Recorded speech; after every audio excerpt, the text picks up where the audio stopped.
May the peace of the Lord be always with you.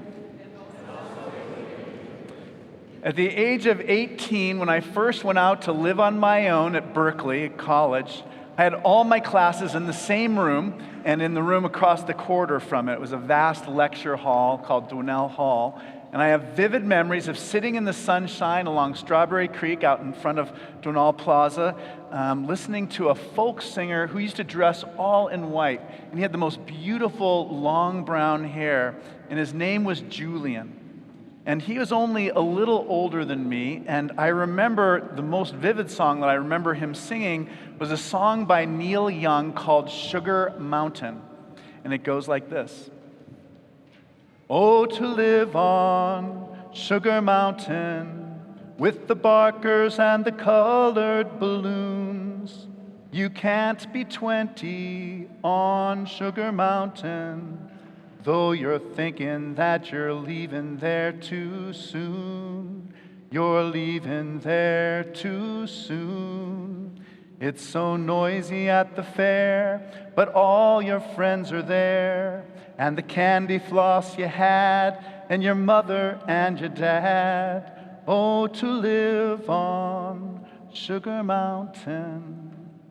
And I remember those moments with such exquisite intensity, because I too missed my mom, I missed my dad, I missed my brother, and I missed all of those county fair moments of my other life. There was something deep in me that resisted growing up, and yet I knew I had to. How many of you as parents experienced the birth of your own child as a kind of miracle? That is the kind of growing up I'm talking about. Jesus promises that we can embrace change with equanimity, with a kind of deep and centered peace. So today I'm asking, how do we mature in our understanding of resurrection? And I'm going to share two pictures of the resurrection that you might find helpful. Now, many people have been remembering the legacy of Pope Francis this week. He died on Monday, and I had very little ever to do with him. I really didn't, our paths didn't cross. But it did bring to mind a monk who taught me a great deal. So years ago, when we were in our 20s, Heidi and I were walking across Cambridge, and we were in Harvard Square, and it was this terrible freezing rain. You know what that's like in March. It's like 40 degrees out, and the rain is 40 degrees. It was miserable, and it was dusk, so you could hardly see anything. But then we heard kind of from the distance, off to the side, a voice saying, "Malcolm, Heidi." It was almost like it was so far away we almost didn't hear it. And it turned out to be Tom Shaw. Now, Tom Shaw was an Episcopal monk. He was the former superior of the Society of St. John the Evangelist, and he was also, at that time, the bishop of the second largest diocese in the country. And at the time, we didn't know him well at all, and we couldn't help but ask. We said, "How did you ever recognize us?"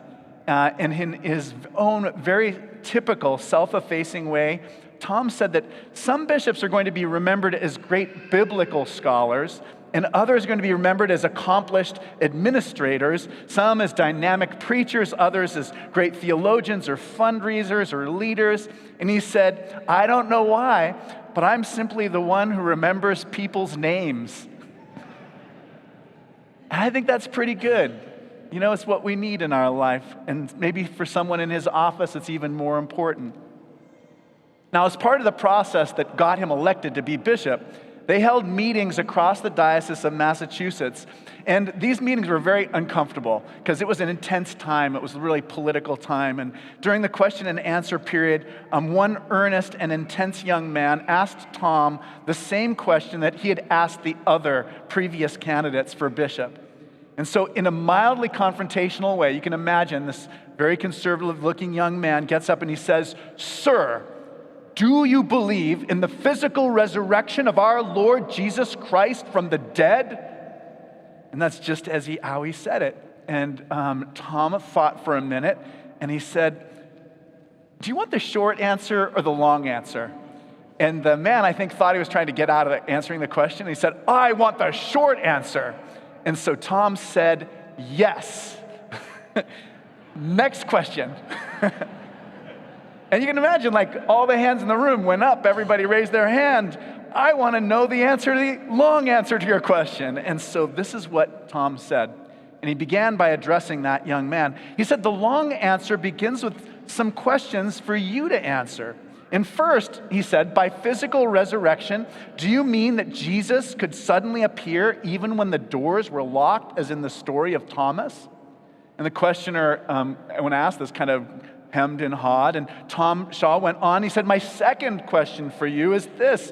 Do you remember one of the earliest written accounts of the resurrection in Paul's letter to the church at Corinth? Paul said that Christ appeared first to Cephas, that's Peter, then to the 12, then to more than 500 others, then to James, then to the apostles, and last of all, as to one untimely born, even to me.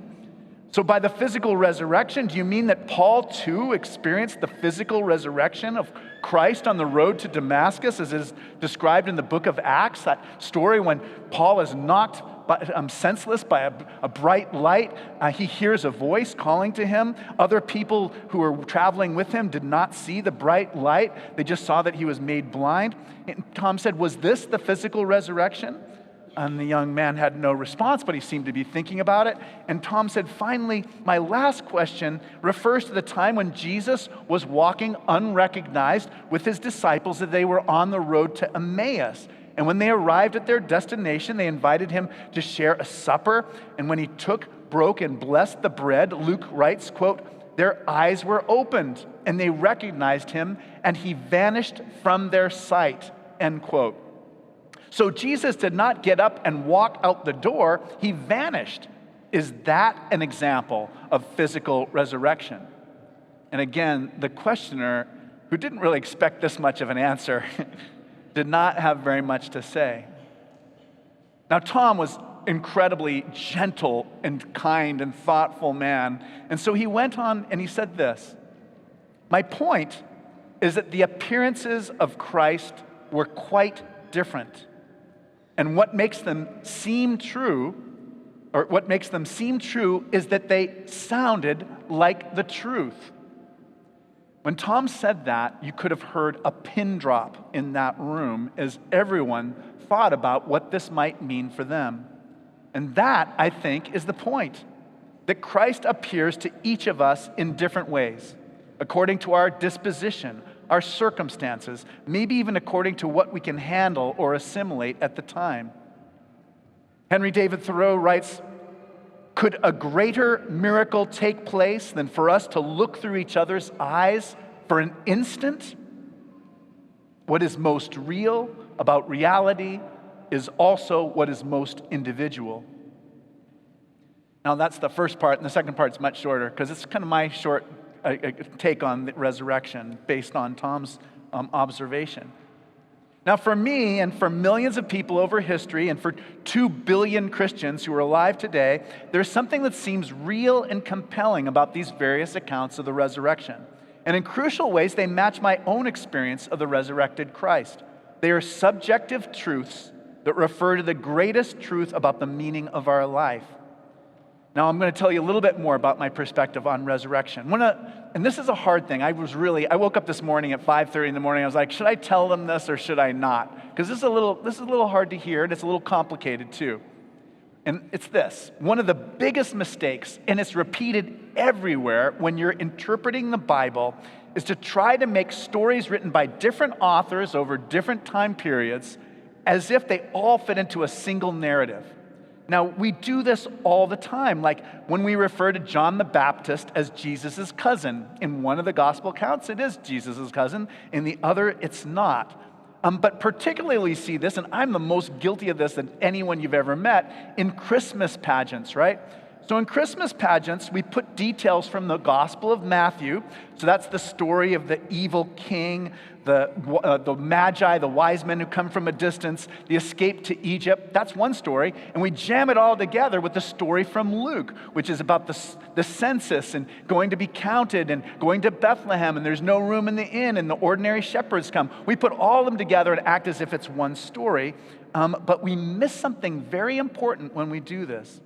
Earlier, I quoted how Jesus appeared to Peter in the book of John, and Jesus, according to that account, according to Paul, Peter is the first person that Jesus appears to. And then in the book of John, what we just heard last week, it's clear that Jesus appears to Mary Magdalene first. And my point is that in some ways, these stories contradict each other.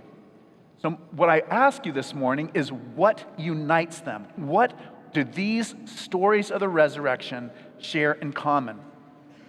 Now, Rowan Williams, the old archbishop, used to say that Jesus' coming back in itself is not good news. So Jesus coming back, the mere fact of Jesus coming back, would have been very not good news for his disciples if the ones who had abandoned him had thought that he was coming back for justice or for retribution or for revenge or punishment.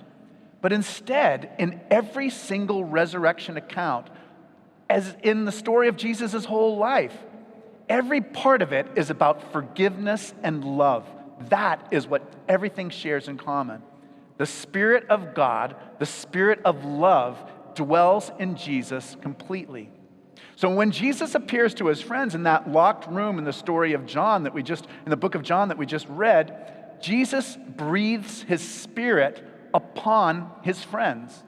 And this is the spirit of knowing God intimately as a father, more intimate than we are to ourselves. It is this Spirit, his Spirit, which leads us to experience life as a gift that we share through love and forgiveness. It is his Spirit that gives us confidence that even death cannot separate us from the Creator's love. So you can imagine, after hearing from his friends that Jesus had met them and given them this gift, the Apostle Tom was upset. Thomas announced that unless he touched, and the word in Greek is balo, it's like violence, like throw, like the way you throw a baseball. Unless I throw my fingers into the wounds of his hands, I will not believe, is what Thomas said. And he said this because he thought that he had missed out on that Spirit. But he did not miss out on that Spirit, and you and I didn't miss out on the Spirit either. Now, at the age of 18, when I was sitting outside that classroom, I understood that I would have to one day grow up in my life and in my faith. But we do not decide what to believe on our own. God offers us help. I received that help from an old, wise monk bishop named Thomas Shaw.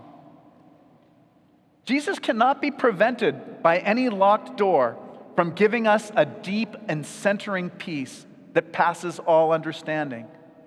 In the face of the inhumanity we see everywhere around us, Jesus breathes that Spirit on us. Blessed are those who have not seen and yet come to believe. All will be made alive in Christ. May the peace of the Lord be always with you.